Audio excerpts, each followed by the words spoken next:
Bienaventurado aquel cuya transgresión ha sido perdonada y cubierto su pecado. Bienaventurado el hombre a quien Jehová no culpa de iniquidad y en cuyo espíritu no hay engaño. Mientras callé se envejecieron mis huesos en mi gemir todo el día, porque de día y de noche se agravó sobre mí tu mano, se volvió mi verdor en sequedades de verano. Mi pecado te declaré, y no encubrí mi iniquidad. Dije, confesaré mis transgresiones a Jehová, y tú perdonaste la maldad de mi pecado. Por esto orará a ti todo santo en el tiempo en que puedas ser hallado.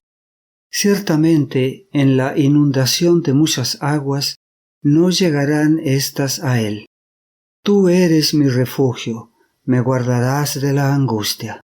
Con cánticos de liberación me rodearás. Salmo 32, versículos del 1 al 7.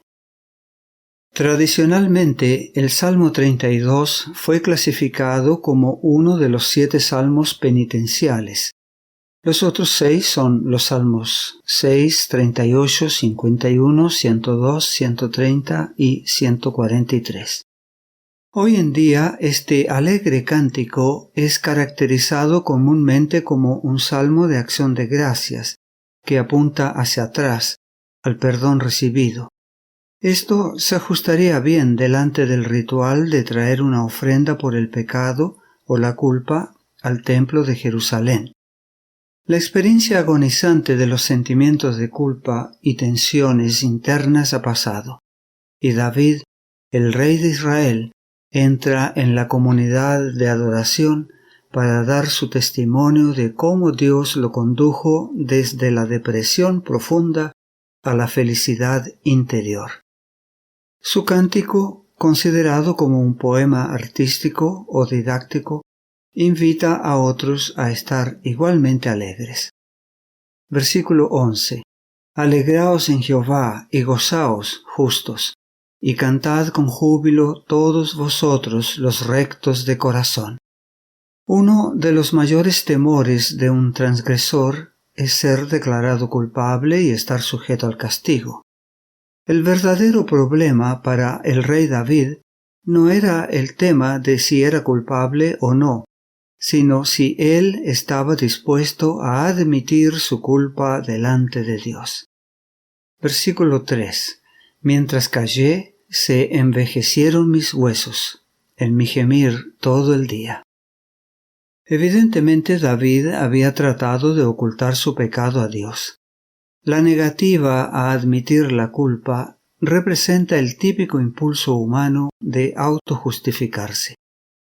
Posiblemente David no solo estaba deprimido a causa de su frustración interna, sino también a causa de alguna enfermedad o de alguna amenaza externa. Él canta que Jehová se ha convertido en su refugio contra la inundación de muchas aguas. Versículos 6 y 7. Es impresionante que el poeta en este cántico no acentúe su problema físico y su sanación como su verdadera alegría, sino más bien el perdón de Dios de su pecado y el levantamiento de la pesada carga de la culpabilidad. La felicidad es estar en completa conformidad con Dios. Esta lección de la experiencia de David es compartida por todo creyente temeroso de Dios. Tú perdonaste la maldad de mi pecado. Por esto orará a ti todo santo en el tiempo en que puedas ser hallado. Versículos 5 y 6. El poema combina los motivos de acción de gracias e instrucción. Casi no hay otro salmo que enfatice tanto la necesidad de confesar nuestra culpa ante Dios como el Salmo 32. El mensaje es claro. Sin confesión de nuestros pecados a Dios, no hay perdón de parte de Él.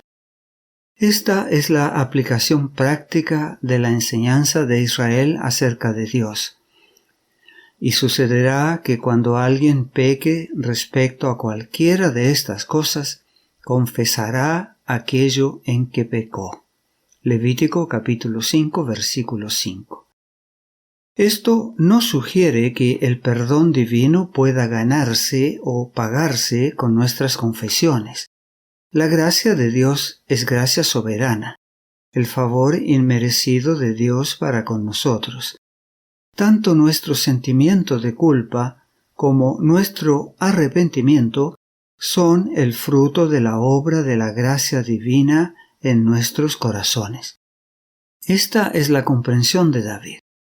Porque de día y de noche se agravó sobre mí tu mano, se volvió mi verdor en sequedades de verano. Salmo 32, versículo 4. Este salmo es uno de los testimonios más poderosos del Salterio sobre las luchas y los escrúpulos de conciencia en los que se ve involucrado un hombre o una mujer que no puede huir de su Dios. La mano de Dios sobre el pecador es sólo otra expresión de la cólera o la ira de Dios, como lo muestran los Salmos 6, versículos del 1 al 3. Jehová, no me reprendas con tu enojo, ni me castigues con tu ira. Ten misericordia de mí, oh Jehová, porque estoy enfermo. Sáname, oh Jehová, porque mis huesos se estremecen. Mi alma también está muy turbada. ¿Y tú, Jehová, hasta cuándo? Y el Salmo 38, versículo 3. Nada hay sano en mi carne a causa de tu ira, ni hay paz en mis huesos a causa de mi pecado. La ira divina es vista como la reacción de Dios al pecado, que produce angustia física y mental. La carga de la culpa se relaciona con el bienestar total del hombre. El Salmo 32 está conectado con el pecado de David con Betsabé, como está registrado en 2 Samuel capítulo 11. Es evidente que sus acciones de adulterio y asesinato premeditado habían cambiado su relación con Dios. Sin embargo, el Señor no pronunció inmediatamente su maldición sobre David, aunque estaba disgustado. Durante un año entero después de su caída, David vivió en seguridad aparente. No había evidencia externa del desagrado de Dios. Sin embargo, la conciencia de David ya no estaba en paz con Dios. Los sentimientos del desagrado de Dios en la conciencia del hombre tienen la intención de llevar al arrepentimiento sincero y a la confesión del pecado. Solo esto conducirá a la reconciliación con Dios. Mi pecado te declaré, y no encubrí mi iniquidad. Dije, confesaré mis transgresiones a Jehová, y tú perdonaste la maldad de mi pecado. Versículo 5. El perdón divino es un acto de Dios para con el creyente arrepentido. Tú perdonaste la maldad de mi pecado. La confesión de David fue hecha a un Dios personal, a Jehová. Aquí aprendemos que la confesión del pecado voluntario debe dirigirse a Dios mismo y no a cualquier sustituto de Dios, sea un sacerdote terrenal, un santo celestial o un ángel. Dios mismo perdona y asegura su perdón a nuestros corazones a través de la fe en su promesa de perdonar. Ese es el verdadero consuelo. Solo el perdón de Dios es absoluto y tiene valor ante el tribunal divino. Esto da plena seguridad a nuestra conciencia a través de la fe en la sangre del Cordero expiatorio de Dios. La gracia perdonadora de Dios también realiza el milagro de recrear los motivos de los deseos y el espíritu del hombre. Bienaventurado aquel cuya transgresión ha sido perdonada y cubierto su pecado. Bienaventurado el hombre a quien Jehová no culpa de iniquidad y en cuyo espíritu no hay engaño. Versículos 1 y 2. La expresión bienaventurado aquel significa feliz aquel, dichoso aquel. El hecho de que David enfatice sus pecados con 3 palabras diferentes en hebreo, que van desde perder el blanco hasta la mala intención y la rebelión voluntaria, indica cuán seriamente consideraba su pecado delante de Dios. Él sintió una condenación total, pero por la misma razón también muestra cuán amplio y completo es el perdón de Dios que cubre todas las transgresiones. David utiliza 3 verbos diferentes para expresar su alegría de liberación. Dios perdona, cubre y no culpa de iniquidad. El verbo hebreo perdonar significa que el pecado, como una carga de la conciencia, es quitado o levantado. Cubierto indica que la culpa confesada ya no es vista ni siquiera por los ojos del Señor, el juez. Evidentemente, el pecado está cubierto cuando es ocultado por Dios mismo, mediante la sangre de la expiación. Finalmente, sin ninguna figura de lenguaje, David afirma de forma muy directa lo que significa el perdón. Jehová no cuenta la iniquidad, el pecado, contra él. El apóstol Pablo cita estas líneas del Salmo 32 en su epístola a la Iglesia de Roma e interpreta el testimonio de David en el sentido de que Dios atribuye o imputa justicia al creyente sin obras. Romanos capítulo 4 versículo 6. David habla de la bienaventuranza del hombre a quien Dios atribuye justicia sin obras. En otras palabras, Dios perdona por gracia al otorgar el don de la justicia solamente por medio de la fe. Es decir, Dios vuelve a poner el alma arrepentida en paz con Él. No es de extrañar que Lutero llamara al Salmo 32 de un salmo paulino.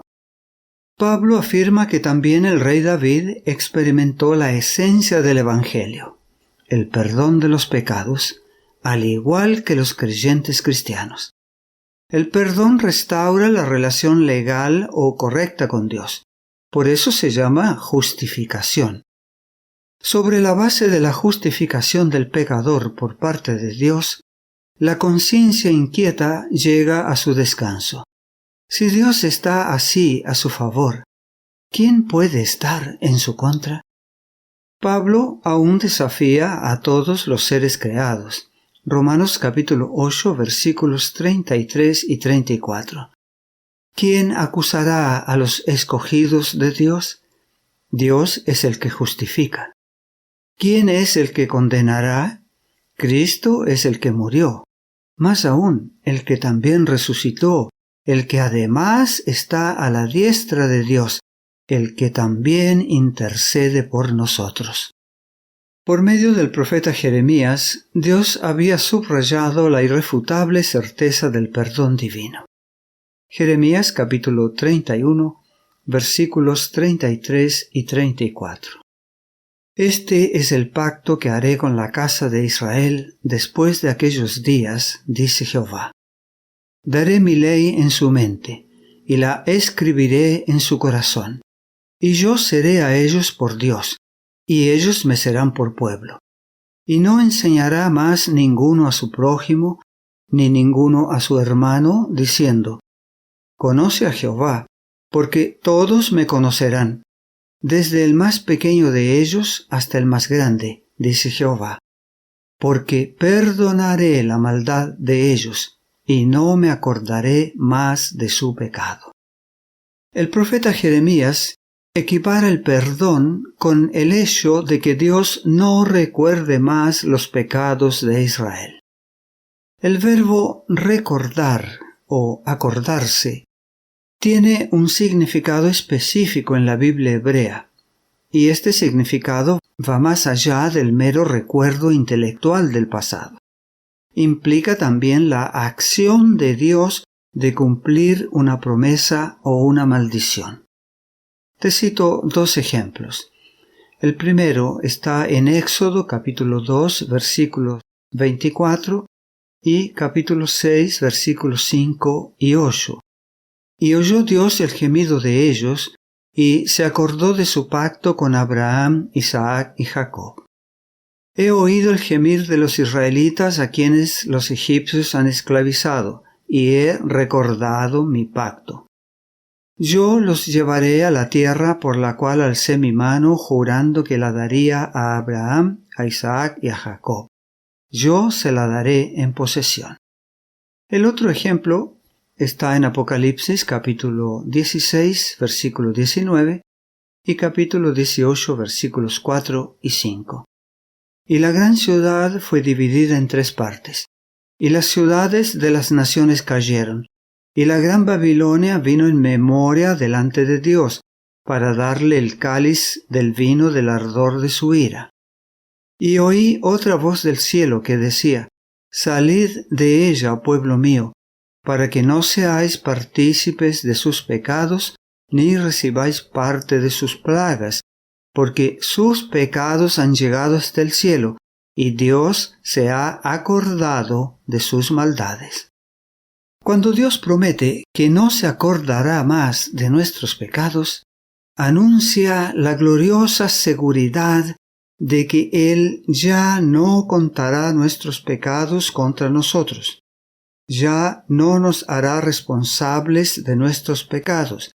Ya no tomará ninguna acción punitiva contra nosotros. David ilustró esta seguridad en el Salmo 103. Versículo 12. Cuánto está lejos el oriente del occidente, hizo alejar de nosotros nuestras rebeliones. Esto expresa vívidamente la voluntad y la decisión de Dios de no recordar o actuar más sobre nuestros pecados. Dios no hace esto porque olvida nuestro pasado, como si sufriera de amnesia. David más bien señala la naturaleza y la voluntad de Dios.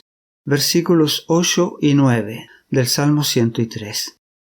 Misericordioso y clemente es Jehová, lento para la ira y grande en misericordia.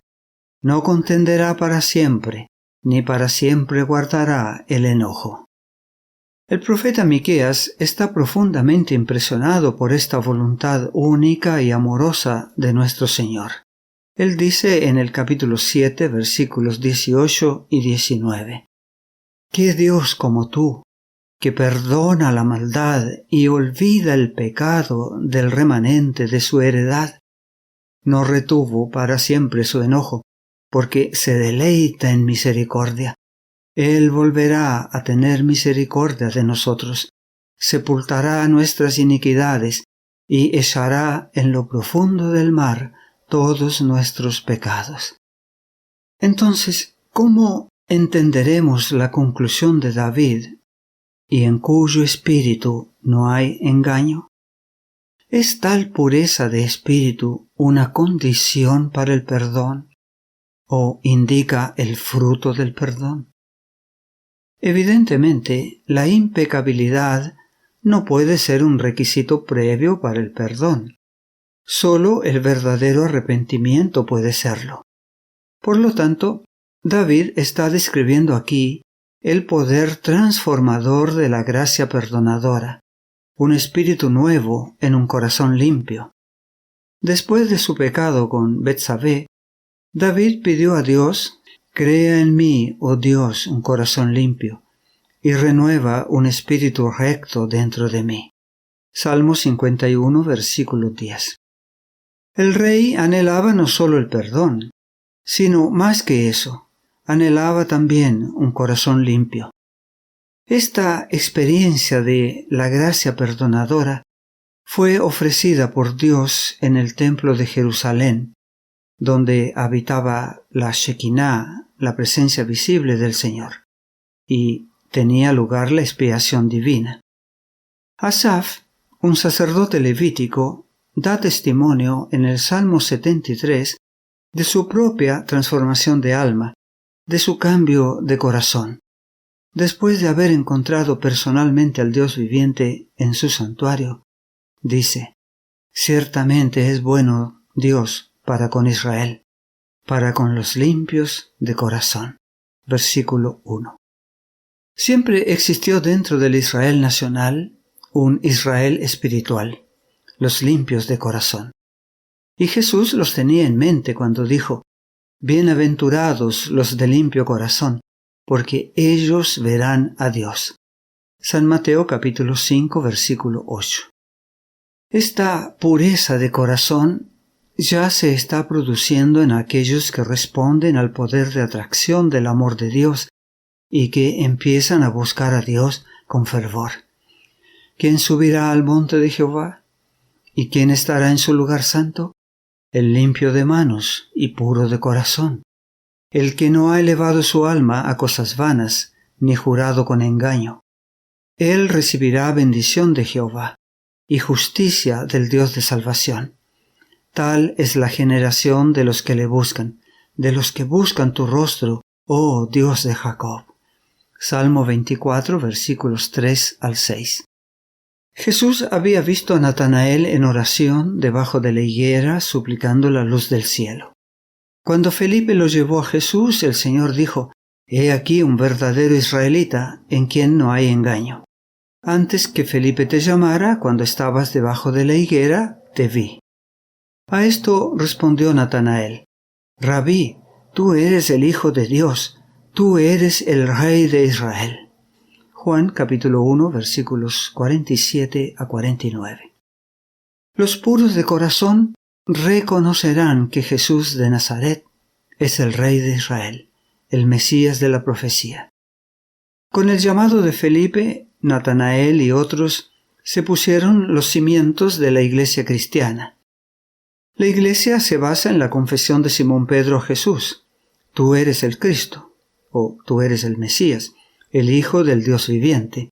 San Mateo capítulo 16, versículo 16. Pero para creer esta verdad, el corazón de uno primero debe ser abierto por el Padre Celestial. Jesús le dijo a Pedro: «Bienaventurado eres, Simón, hijo de Jonás, porque no te lo reveló carne ni sangre, sino mi Padre que está en los cielos». Versículo 17. En Hechos capítulo 16, versículo 14, tenemos que una mujer llamada Lidia, vendedora de púrpura de la ciudad de Tiatira, que adoraba a Dios, estaba oyendo, y el Señor abrió el corazón de ella para que estuviese atenta a lo que Pablo decía. Solo cuando Dios abre nuestro corazón puede creer que Cristo tiene la autoridad para perdonar nuestros pecados en el nombre del Padre. La obra de Jesús de sanar a los enfermos y de limpiar a los leprosos fue una ilustración de su misión superior de limpiar el alma del pecado. Ningún don es más valioso que la liberación del pecado, y no hay nada que Jesucristo desee dar más fervientemente que el perdón a un pecador que está bajo la convicción del pecado. Isaías 55, versículo 7. Deje el impío su camino, y el hombre inicuo sus pensamientos, y vuélvase a Jehová, el cual tendrá de él misericordia, y al Dios nuestro, el cual será amplio en perdonar. El perdón siempre se extiende inmediatamente tras la sincera confesión de la culpa. No hay un período de espera. Lo mismo ocurre con los creyentes cristianos. Si confesamos nuestros pecados, Él es fiel y justo para perdonar nuestros pecados y limpiarnos de toda maldad. Primera de San Juan, capítulo 1, versículo 9. Podemos tener la absoluta seguridad de que la voluntad de Dios es limpiarnos del pecado, hacernos sus hijos y habilitarnos para vivir una vida santa. Esto queda dramáticamente retratado en la actitud de Jesús hacia la mujer atrapada en adulterio por los fariseos y los escribas. Ellos empujaron a la aterrorizada mujer a la presencia de Jesús y lo desafiaron. Esta mujer ha sido sorprendida en el acto mismo de adulterio, y en la ley nos mandó Moisés apedrear a tales mujeres. ¿Tú pues qué dices? San Juan capítulo 8. La respuesta de Jesús fue: el que de vosotros esté sin pecado, sea el primero en arrojar la piedra contra ella. Después que se hubieron marchado en silencio, Jesús le preguntó a la mujer: ¿ninguno te condenó? Ella dijo: ninguno, Señor. Entonces Jesús le dijo: ni yo te condeno. Vete y no peques más. Ciertamente, esto fue para ella el principio de una nueva vida, una vida de pureza y paz, consagrada al servicio de Dios. Jesús ofrece la justificación y la santificación en un solo don. Este doble aspecto fue indicado en el Salmo 32, versículo 2, y en cuyo espíritu no hay engaño. La sabiduría de Israel destacaba este aspecto dinámico del pecador perdonado. El que encubre sus pecados no prosperará, mas el que los confiese y se aparta alcanzará misericordia. Proverbios 28, versículo 13. En Capernaum, Jesús curó a un paralítico desesperado como evidencia de que había venido a liberarlos del poder esclavizador del pecado.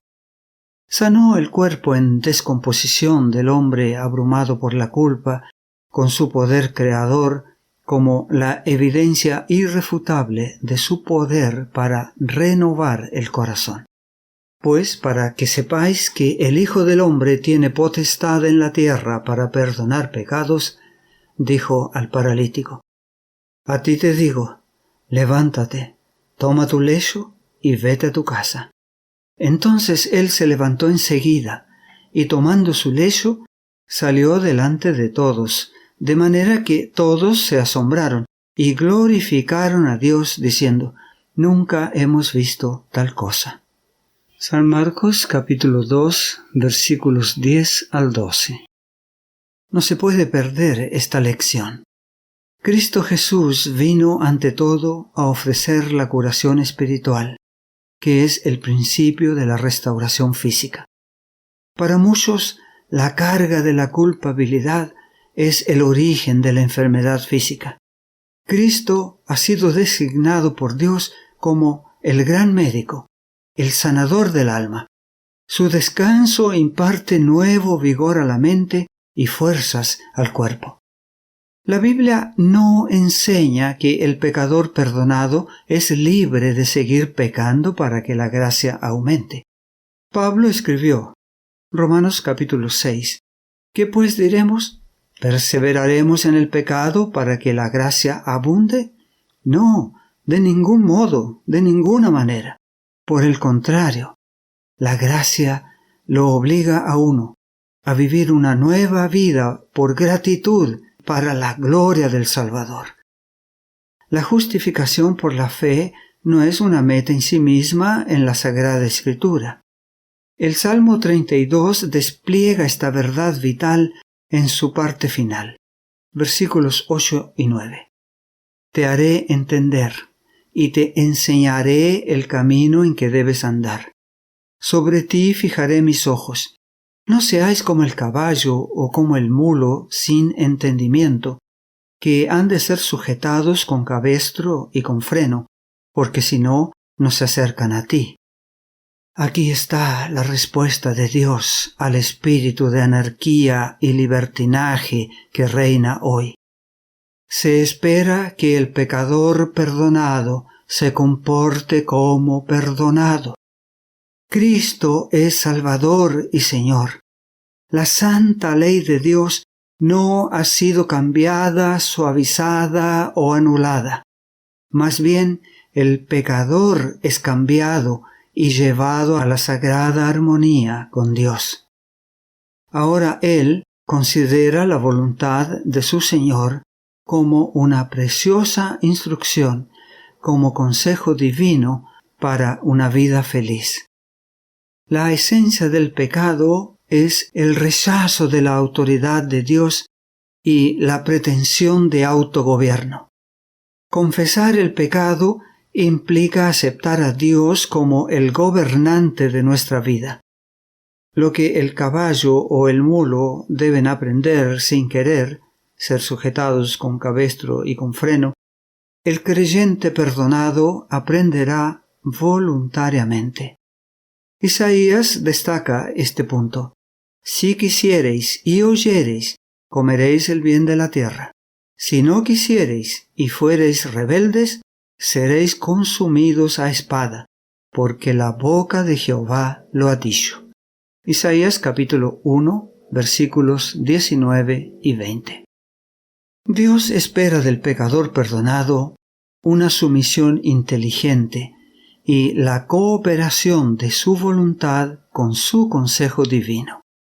Dios no solamente nos perdona, sino que también nos reclama del pecado para su servicio. Incluso el hombre justo puede caer 7 veces, pero vuelve a levantarse. Proverbios 24:16. Dios aceptó a un arrepentido Sansón y renovó sus fuerzas cuando Sansón oró. Señor Jehová, acuérdate ahora de mí, y fortaléceme, te ruego, solamente esta vez, oh Dios. Jueces 16:28.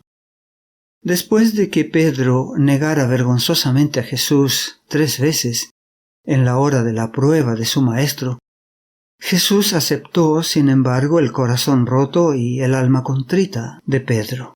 Así, 3 veces puso a prueba a Pedro, con la pregunta que escudriña el corazón. ¿Realmente me amas? San Juan capítulo 21, versículos 15 al 17. Luego reincorporó al discípulo arrepentido al sagrado oficio de apóstol y pastor del rebaño, lo que constituye la prueba más contundente de la confianza de Cristo en la restauración de Pedro. La misericordia de Dios nunca se retiene del alma que se aferra a Él. Muchos dolores habrá para el impío, mas al que espera en Jehová le rodea la misericordia. Salmo 32, versículo 10. El pecador no necesita permanecer en el miedo y la vergüenza. Puede tener la alegría y el amor mesiánicos. Este amor se deleita en la voluntad de Dios revelada en la sagrada ley de Dios. En la ley de Jehová está su delicia, y en su ley medita de día y de noche. Salmo 1, versículo 2. La alegría del perdón es la alegría de entregarse a aquel que perdonó con tanta gracia. Aquel que fue redimido es libre de obedecer a Dios con el corazón. En mi corazón he guardado tus dichos para no pecar contra ti. Aparta de mí el camino de la mentira, y en tu misericordia concédeme tu ley. Por el camino de tus mandamientos correré, cuando ensanches mi corazón. Oh, cuánto amo yo tu ley. Todo el día es ella mi meditación. Salmo 119, versículos 11, 29, 32 y 97.